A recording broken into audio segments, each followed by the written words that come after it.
মন ছুঁয়ে যায়। লিখেছেন কবি কুতুবউদ্দিন বখতিয়ার। মন ছুঁয়ে যায় সাগর নদী, পাহাড় পর্বত সবুজ বন।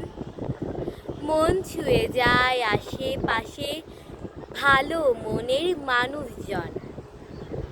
মন ছুঁয়ে যায় পাখপাখালি, মিষ্টি মধুর পাখির ডাক। মন ছুঁয়ে যায় ইছামতি, নদীর ধারে বকের ঝাঁক। মন ছুঁয়ে যায় মিষ্টি হাওয়া, ঢেউ জাগানো ধানের ক্ষেত।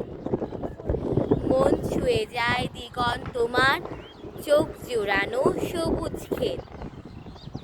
মন ছুঁয়ে যায় রাতের তারা, মন মাতানো জ্যোৎস্না রাত। মন ছুঁয়ে যায় আমার মায়ের স্নেহ ভরা মিষ্টি হাত। ধন্যবাদ।